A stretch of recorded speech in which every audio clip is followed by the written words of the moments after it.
What's up guys, Rob Optimal Bodies. Now this week's video is about protein shakes. So you've probably seen tubs like this in your shops, or you might have them in your house, or you've seen them in the gym advertised. And it's probably the most common question I get asked, saying it's not even should I be taking protein shakes, it's usually which protein shake is best. Now first of all, which protein shake is best? They're all very, very similar, especially these days. There's a lot of decent products out there. They're all going to have very similar ingredients. It might be a whey protein isolate, which is a higher protein content. It's seen as a bit cleaner. It hasn't got any lactose or usually gluten in.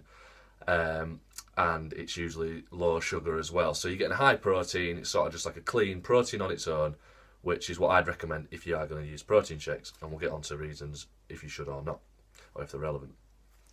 And then you might get a whey protein concentrate, which is a bit more popular. So it's a cross between isolate and concentrate, most likely. So basically, it might have a bit more fat or lactose in it, only small amounts and a bit less total protein, but still it's probably a good quality product.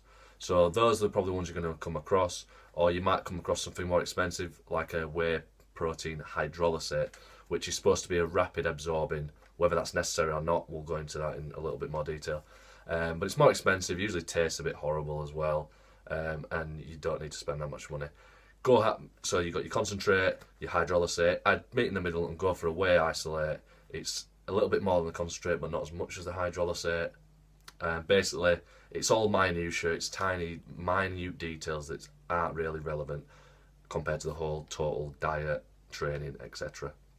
But yeah, if you want one, go for a whey protein isolate. Now, so the other main question is, do we need to take protein shakes, which is about what this video is mainly about? The answer is no. Might shock you a bit, but no, you don't need to take protein shakes. There's nothing secret. They're not steroids. There's nothing special about them. Take protein shakes for convenience. That is it. Okay? So, like yesterday, I was really lazy. I couldn't be bothered making as many meals. I might have about 4 or 5 meals a day. Yesterday, 2 of those were protein shakes.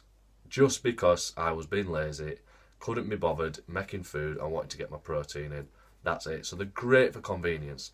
So if you can justify spending the money, and if you balance it out compared to food, it might be similar, then yeah, go for a whey protein isolate. Go for something that tastes kind of nice, not full of laced with sugar. It's just easier because then you can just count the protein as so if you're counting your macronutrients.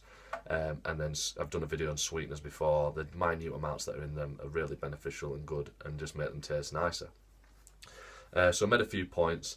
So first of all, I just wanted to get across, only for convenience. There's nothing special about them. So people asking me, saying, oh, what protein shall I take as if they're starting a new program or anything. That's not going to be the be all of end all of your results. That's not going to be the hidden supplement that you need to add into your diet. And if you do start taking them and notice better results, it's probably because you're taking more protein in total from your food as well. So it's just because your protein intake has gone up, which is great. That's the way you want to get it in, and you'd rather do that rather than eating. But someone on a diet, I wouldn't recommend getting your calories from a liquid source. I always love eating, and it's more satiating. It takes longer, so you get fuller. Those sort of things, okay? Now, people serious about bodybuilding or recovering or putting on muscle, those sort of lines, then yes, taking a protein supplement post-workout, which seem to be a bit faster absorbing, but then this all depends on how much food's in your system at that time, so many variables, so it's not that important. But if you are worried about minutiae and you like being very strict and on point with your diet and things, and you want a protein supplement, then yes, a whey protein isolate. And I've done videos of this before, not immediately post-training.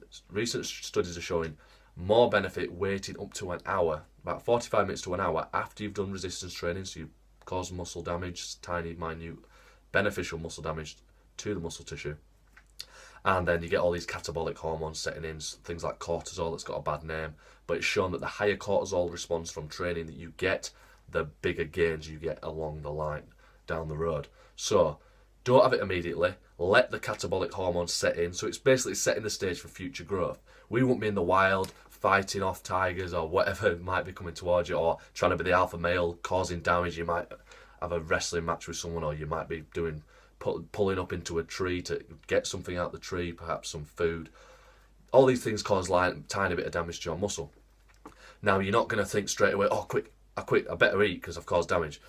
Your body, we didn't have that knowledge back then. We don't know that we're supposed to try and allow the muscle to fuel and repair and provide it with nutrients soon after. So our body's got this mechanism of being able to hold off eating for a while after training, which might be counterintuitive to what you've heard, the post-workout window, which basically doesn't exist. I say wait up to an hour, let the catabolic hormones set in, and then either have some food or liquid. And that's what my next point is. It is fast acting, which is that's seen as a reason to take it. That can actually be actually detrimental. So say you take 50 grams of whey protein, might be hydrolysate, isolate, whatever. Your body might not actually be able to use all that 50 gram that quickly. And believe me, when they say you can only absorb 30 gram of protein in a sitting every 3 hours, that is absolute BS, because your body is very, very clever. It will absorb all of that. And what people probably mean is that you might not get 30 grams absorbed into helping build muscle tissue. So you might get, say, 15 grams for that. The other 15 might get turned into carbohydrate. If your carbohydrate stores are full, which most people usually are because we're carb addicts, then it'll get stored as fat. So my next point, more protein is not better unless you're under eating. And I always say start with, if you're training, a gram of protein per pound of body weight. Go with that. It's all trial and error. Everyone's different because you do different workouts, you cause different amounts of damage, people have different amounts. If you've got less carbs and fat in your diet, then protein will be used to fuel energy sources, so you can eat more because you need more, because it's not all going to get put into muscle growth. So put that into account. But I'd say start with a gram per pound of body weight. If you're a 200 pound person and you can see your abdominals, then go for 200 gram. And then try work out your body fat percentage. The fatter you are, the less protein you'll need because you've got less lean tissue. If you're 150 pound of muscle, but 50 pound is fat, you don't need to fuel that fat with protein. So you see what I mean? I've made a few previous videos about that, so you can look into that. So we've gone over, so the speed. So if you take a protein shake after training, and it's just a protein shake, you haven't got some sort of slow acting, maybe a casein shake, but again, that's just if you want to be specific and buy that specific supplement, then you might only get, say, half of that protein put into muscle tissue because it's fast absorbed. Your muscle can only handle so much at one time, so you want a compensatory protein to back up that fast acting. So I recommend, if you're going to take a protein shake, wait an hour after training, take a couple of scoops, so you might get 30 to 40, maybe 50 gram, depending on who you are as a person. So you say you want 200 gram a day, take that in 4 sittings, 50 gram each sitting, really simple. But I would have that shake, and then about half an hour after that, or if you're hungry straight away, I'd have a meal with some slower acting protein. So it might be some steak, some beef, even a little block of cheese, things like that, and that will help use protein for your muscles more efficiently, because if it's too fast acting, your muscles can't take it all in at once. So I hope that makes sense. So the main point is, this is not a steroid. It doesn't have to have a place in your diet if you don't want it. I use it for convenience, and if you want to justify spending the money, you work out if it's worth doing. Okay, so if you want to see more videos along these topics, please like, share this video, also my page, subscribe, follow us on YouTube if you want to go back and watch previous videos. Any questions at any point, drop me a message.